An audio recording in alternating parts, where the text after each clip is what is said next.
আসসালামু আলাইকুম বন্ধুরা। আজ আমরা জানব পৃথিবীর সৃষ্টি পর্ব ৪।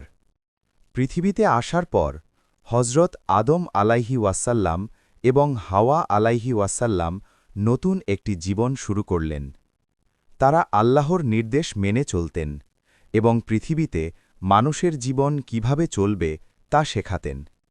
সময়ের সাথে সাথে তাদের ঘরে অনেক সন্তান জন্ম নিল। এভাবেই পৃথিবীতে মানুষের সংখ্যা ধীরে ধীরে বাড়তে শুরু করল। আদম আলাইহি ওয়াসাল্লাম তার সন্তানদের সব সময় আল্লাহর ইবাদত করতে এবং ভালো কাজ করতে শিক্ষা দিতেন।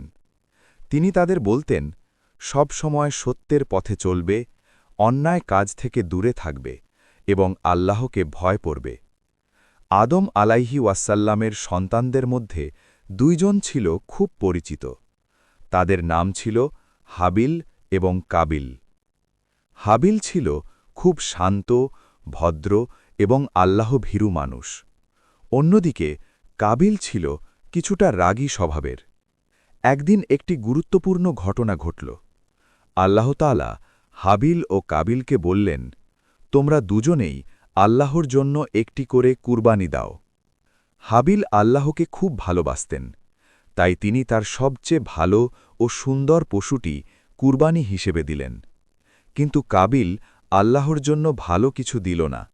সে সাধারণ এবং নিম্নমানের জিনিস কুরবানি হিসেবে দিল। আল্লাহ তাআলা সব কিছু দেখেন এবং সব কিছু জানেন। তিনি হাবিলের কুরবানি কবুল করলেন, কিন্তু কাবিলের কুরবানি কবুল হল না। এই ঘটনায় কাবিল খুব রাগান্বিত হয়ে পড়ল। তার মনে হিংসা ও ঈর্ষা জন্ম নিল। সে তার ভাই হাবিলকে বলল, আমি তোমাকে হত্যা করব। হাবিল খুব শান্তভাবে উত্তর দিলেন, আল্লাহ তো কেবল সেই ব্যক্তির কুরবানি কবুল করেন যে আল্লাহকে ভয় করে। কিন্তু কাবিল তার রাগ নিয়ন্ত্রণ করতে পারল না। ঈর্ষা এবং রাগ তাকে অন্ধ করে দিল। একসময় সে তার ভাই হাবিলকে হত্যা করে ফেলল। এটাই ছিল পৃথিবীর ইতিহাসে প্রথম হত্যা। এরপর কাবিল খুব ভয় পেয়ে গেল। সে বুঝতে পারছিল না তার ভাইয়ের মৃতদেহ নিয়ে কি করবে। তখন আল্লাহ তাআলা একটি কাক পাঠালেন।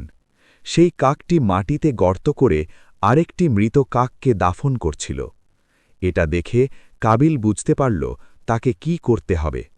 তারপর সে তার ভাই হাবিলকে মাটির নিচে দাফন করল। এই ঘটনাটি মানব ইতিহাসের একটি বড় শিক্ষা। এই ঘটনা আমাদের শেখায়, হিংসা, রাগ এবং অহংকার মানুষকে বড় পাপের দিকে নিয়ে যেতে পারে। তাই আমাদের সব সময় উচিত আল্লাহকে ভয় করা, ভালো কাজ করা এবং অন্যের প্রতি দয়া দেখা।